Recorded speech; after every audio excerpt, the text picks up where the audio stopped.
시청자 여러분 안녕하십니까? 지방자치 중점 소식을 전하고 더 나은 지방자치의 방향을 제시하는 지방자치 1번지입니다. 전북 중소벤처기업청이 지역 중소기업인이나 소상공인 등이 겪는 종합 민원을 해소하기 위해 전북 지역 비즈니스 지원단 이동 상담을 운영하는데요. 10개 시군의 농공단지 및 창업, 벤처기업 밀집 지역 등을 대상으로 오는 12월 중순까지 지속적으로 진행할 예정입니다. 보도에 신다혜 기자입니다.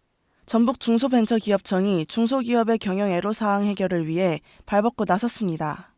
전북 중소벤처기업청은 10일부터 오는 12월 중순까지 총 12회에 걸쳐 전북 지역 비즈니스 지원단 이동상담을 개최합니다. 10일 전주대학교에서 개최된 비즈니스 지원단 이동상담을 시작으로 10개 시군의 농공단지 및 창업 벤처기업 밀집 지역 등을 대상으로 오는 12월 중순까지 지속적으로 개최할 예정입니다. 이번에 실시한 비즈니스 지원단 이동상담은 지역 중소기업의 경영 애로가 있는 곳을 직접 방문해 중소기업의 애로사항 해결과 정보 제공, 규제 발굴 등 기업 맞춤형 상담으로 운영됩니다. 중소기업청에 찾아오는 분들만 상담을 해드리는 그런 부서인데, 부처 사업단인데 이번에 11월부터 12월 사이에 직접 찾아가서 우리가 그 상담을 좀 해줘야 되겠다 하는 그런 취지하에서 지금. 한편 전북 지역 비즈니스 지원단은 경영, 수출입, 노무 등 12개 분야의 전문 상담위원을 통해 중소기업의 경영애로 해소를 효과적으로 지원하기 위해 운영되고 있습니다. K랜 신다입니다. 경기도 내 구도심 45곳이 2026년까지 자생적 경제 기반을 갖춘 활력도시로 탈바꿈하는데요. 이를 위해 국비, 도비 등 6,490억 원이 투입됩니다. 남경필 경기도지사는 지난 9일 이 같은 내용을 담은 경기도 도시재생 뉴딜 사업 계획을 발표했습니다. 도시재생 뉴딜 사업은 기존 주거정비 사업과 달리 쇠퇴한 도시를 다시 활성화시켜 도시 경쟁력을 높이기 위한 사업입니다. 이 계획에 따르면 도는 올해 7곳을 시작으로 매년 10곳씩 2021년까지 모든 45개 구도심 지역을 도시재생 뉴딜 사업 대상지로 선정합니다. 선정된 사업 대상지에는 2026년까지 국비와 기금, 공기업 투자금 등 모두 6,490억 원의 사업비가 투입돼 주민이 원하는 공공시설과 생활편의시설이 설치되고 노후주택 매입, 수리비 재공급 사업 등이 진행됩니다. 서울특별시가 태양광 에너지를 대규모로 보급해 탈원전을 돕겠다는 내용을 담은 태양의 도시 서울 정책을 조만간 발표합니다. 그간 에너지 효율화, 절약에 중점을 둔 서울시가 앞으로는 태양광 등 신재생 에너지 생산에 주력할 계획입니다. 박원순 서울시장은 지난 12일 독일 본에서 열린 지방정부 기후정상회의에 참석해 서울시는 에너지 소비 도시에서 생산 도시로의 대전환을 선택했다며 기후변화 대응책을 소개했습니다. 박 시장은 1,000만 시민이 밀집해 사는 서울이라는 대도시의 특성에 맞는 신재생 에너지로 태양광을 선택해 2022년까지 5년간 원자력 발전소 1기 설비 용량에 해당하는 1기가와트 규모로 태양광을 보급한다는 계획이라고 말했습니다. 여기서 더 나아가 태양광 발전의 적극적 확산을 통해 원전 2개 줄이기를 시도한다는 게 박 시장의 구상입니다. 세종과 제주 자치분권 균형발전특별위원회가 지난 10일 공식 출범했습니다. 대통령 직속 지역발전위원회와 지방자치발전위원회 등은 이날 제주도청 4층 탐라홀에서 세종, 제주특위 구성에 따른 업무 협약을 체결했습니다.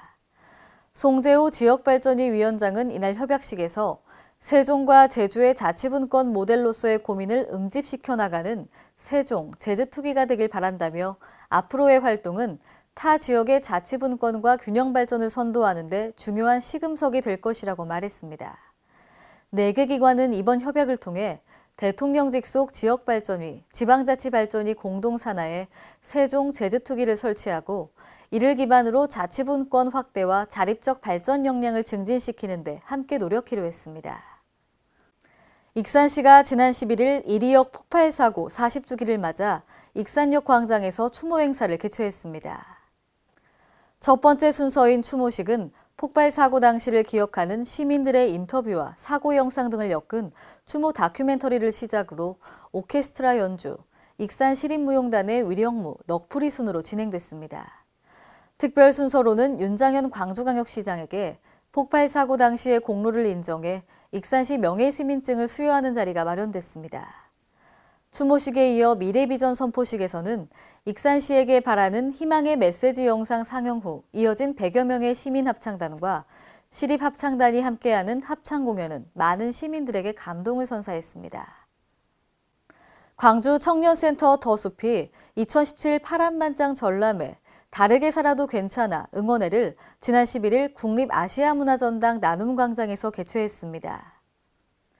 다르게 살아도 괜찮아란 슬로건으로 진행되는 이번 전람회는 청년들과 시민들이 서로 소통하고 남들과 다른 길을 걸어가지만 자신들의 꿈을 위해 노력하는 청년들을 응원하기 위해 마련됐습니다.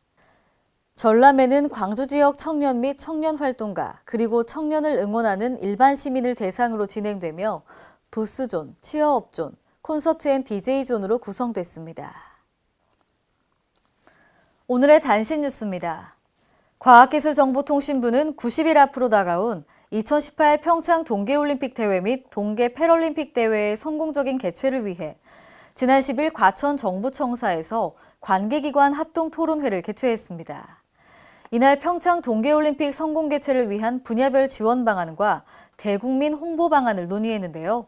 먼저 첨단 정보통신기술 서비스 제공과 무선장비 등록 지원 및 주파수 혼간섭 사전 예방과 같은 지원 방안이 논의됐습니다. 또한 올림픽 기간 중에 각국에서 반입되는 무선 장비의 원활한 등록과 전파 간섭 사전 예방을 위해 100여 명의 인력이 현지에 상주하면서 지원하기 위한 방안을 구체적으로 논의했습니다.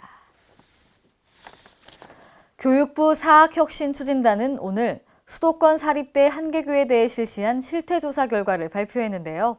이번 조사 대상 대학은 사학 발전을 위한 국민제안센터에 접수된 제보 중에서 사안이 중대하고 시급하며 제보 내용이 구체적인 점을 고려하여 선정됐습니다. 조사 결과 현 총장과 현 총장의 배우자인 전 이사장 등이 법인과 대학 운영을 장악하고 이를 사적으로 활용하는 등 법인과 대학 전반에 회계 및 인사부정이 만연하고 있음을 확인했습니다. 특히 기부금 수입 처리와 교비회계 집행 등은 14년 종합감사에서 지적되었음에도 불구하고 유사 또는 변형된 사례가 여전히 개선되지 않았습니다. 이상으로 지방자치 1번지를 마칩니다. 시청해주신 여러분 고맙습니다.